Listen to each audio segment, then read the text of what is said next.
Hello everybody, this is the thejonnymar, and we are about to finish up the Phoenix Cave.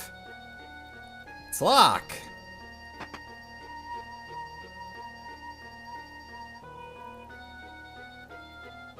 We are, and so are you. The legendary treasure that can undo death.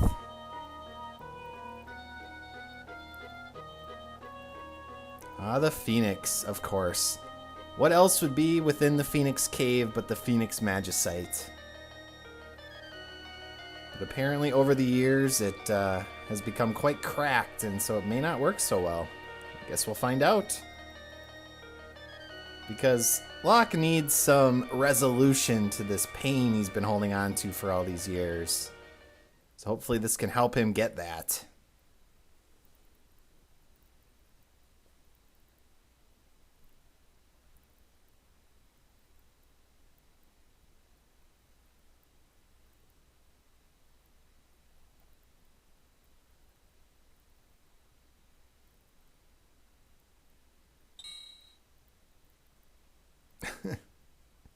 Let's just plop it down on top of her. That thing's pretty freaking massive. It's like the entire size of her body. Yeah, it doesn't seem to be working.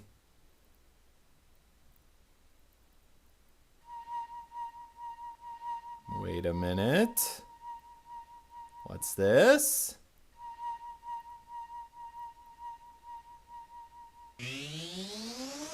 Ugh. Well, wonderful, Locke. You just destroyed our magicite. What the? Holy crap, it worked.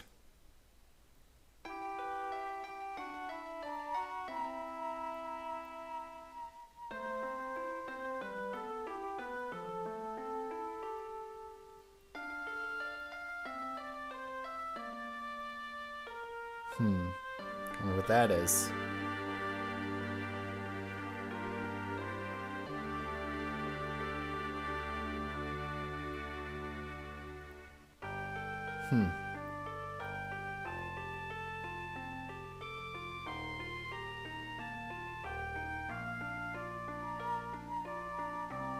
Is that it? No.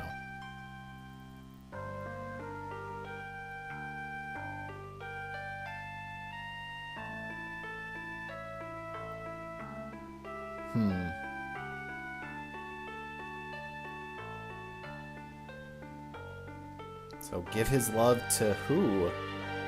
Tara? I think we know who she was talking about. Now what?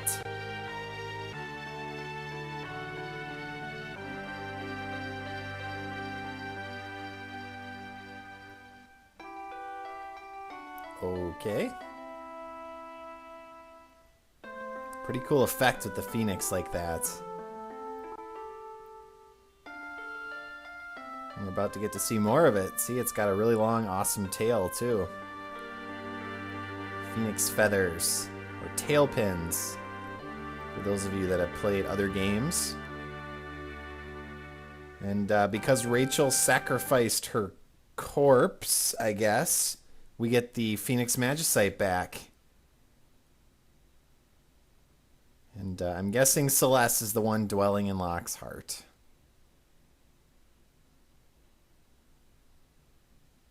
Well, that's good.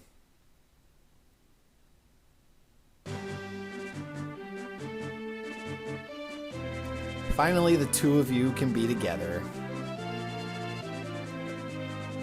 With your weird and complicated relationship.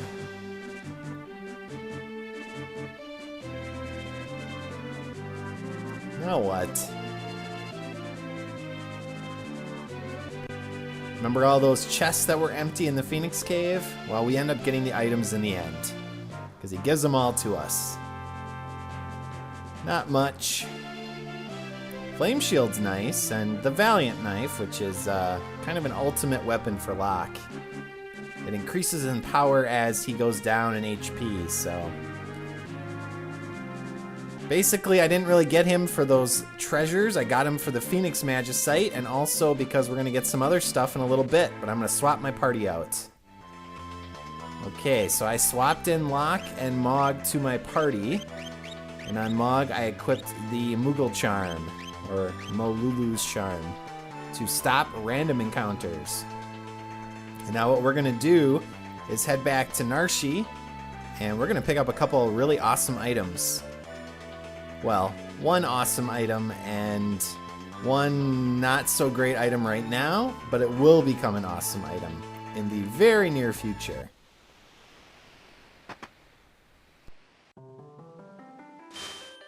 So let's use the bucket real quick. And then let's head up to the weapon shop. And you get a little animation whenever you go up to one of the locked doors. Nice little wink. So if you head to the basement of the weapon shop, there's an old guy hanging out somehow. And he tells you that he's found something of great power. A magicite shard. So you can either have him turn that into a weapon or leave it as magicite. And I always leave it as magicite because you can learn Ultima, the most powerful black magic spell from it. Now the Ragnarok sword is definitely a good sword, but it's certainly not worth what the magicite is. Ultima is worth its weight in gold. We're going to be abusing that magic spell in the very near future. And we do want to start learning Phoenix as well, because we're going to need Life 3 from the Phoenix Magicite Shard for a battle that's going to be coming up in the next couple of hours. And the other place we have to go is this house. In the basement, we find a sick man who gives us a special item, I guess. The Curse Shield. And he's right. If you can lift that curse, it becomes the best shield in the game.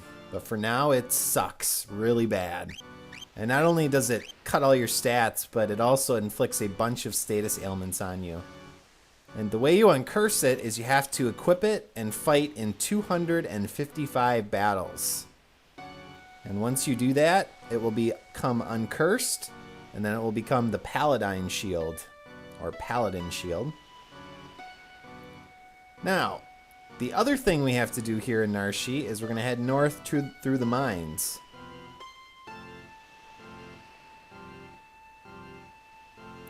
And there is a dragon that we can fight, and also a couple more magicite shards that we can pick up.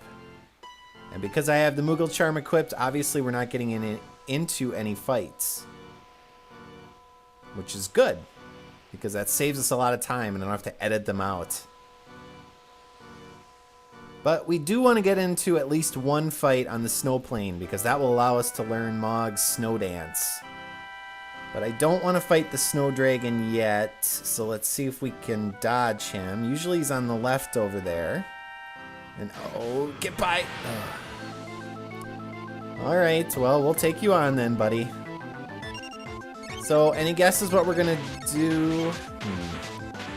So, Northern Cross is an annoying ability because it freezes your characters. And when that happens, what you have to do is use a weak fire spell on yourself. And that'll unthaw all of the party members that have been frozen. And this is a nasty ability too. Ugh. So we're gonna have to recoup here. And there's my one hit with Mog, so that'll make sure he learns his dance. And once we get back up to max health here, I'm gonna start blasting away with fire spells and of course, Bum Rush.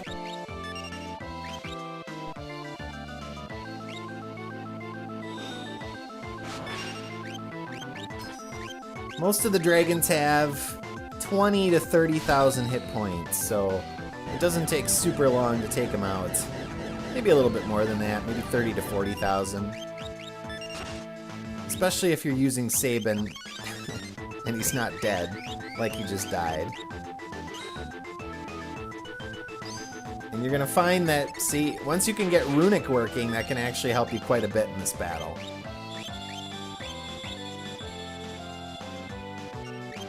Now you could dance with Mog, but Again, I don't like the fact that you lose control of Mog, and it's randomized in terms of what spells and abilities he does. So I like to just kind of have him on standby so that he can use items if I need them. And I don't remember if the dragons have anything you can steal. Nope.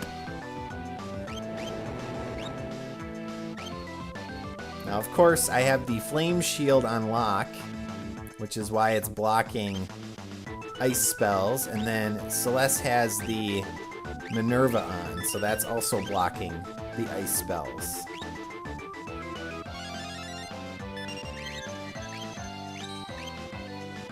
Now I want to heal. Please kill him. Yes. Alright, 2 dragons down, 6 to go. Now, of course, again, Vanish Doom would have made that much easier in the Super Nintendo version, but I don't have access to that, so we did it the old-fashioned way, and we got our new dance and also a force shield, which is okay. It's really good for the Super Nintendo version with the bugged physical evasion, and so all of your evasion is based off your magic evasion, so that's a really good item to equip. But it's still fairly decent for this version. So let's heal quickly because we do have another boss to fight. So those of you that remember way back to the beginning of the game, well, Terra encountered an Esper back here. Well, in the mines. And she kind of had a freak out moment. Well, now we get to finally take that Esper on and see if we can claim its magicite. So we're coming for you, Tridach. Or V-name, whatever it is in this version. And it's interesting because this is one of the few battles where you don't get special battle music. So, Valley Garmanda. Valley Garmanda, maybe? I don't know. I don't know, viewers, how to pronounce that. So I'll just call him Tridach. That's what he used to be called. So essentially very similar to the Ice Dragon. Uses similar abilities. Probably doesn't have anything to steal. Nope. The one difference is it's ultra resistant to physical attacks. So you have to basically use magic and special abilities to have any chance of damaging him.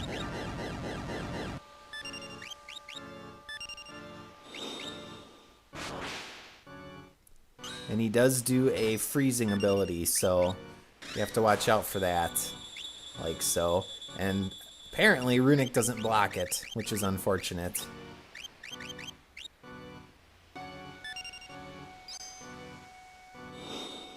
Ugh. Yes, Runic absorbs any magic. So obviously... Uh-oh. Don't kill him. Ugh. It also absorbs your own party members. There you go, Mog. Do your 3 damage. So, Sabin's really my only major damage dealer now. And you can see how important it is to have Bum Rush, because otherwise, if I had to be using like Aurabolt, for example, it would be doing probably around 2,000 damage, so it would take much, much longer to beat this guy.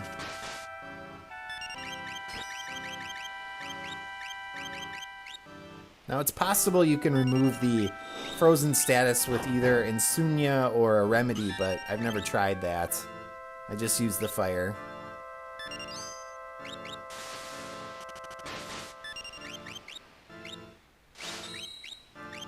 Alright, finish him off, Sabin.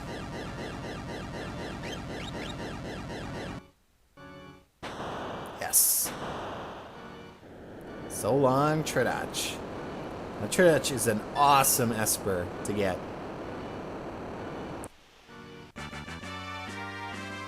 Fanfare. Assuming he joins us. He does.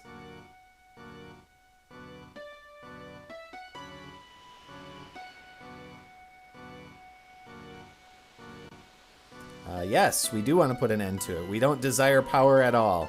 Now give us your power. Sweet. What the? Well, that's weird. So Tridotch teaches all of the 3 or 3rd level elemental spells. So Fire, Blizzard, and Thunder Ega. And also at level up, he gives you +2 to your magic. So having him with Zone Seek means we can now make sure all of our party members are getting really decent boosts. I'm going to use a quick tent here because we can actually go down into that hole that came into the cliff there when we beat Tridotch. And there's some stuff we're going to be doing down there as well. But I will be doing that in my next episode. So as always, viewers, thank you for watching, and I will see you all next time.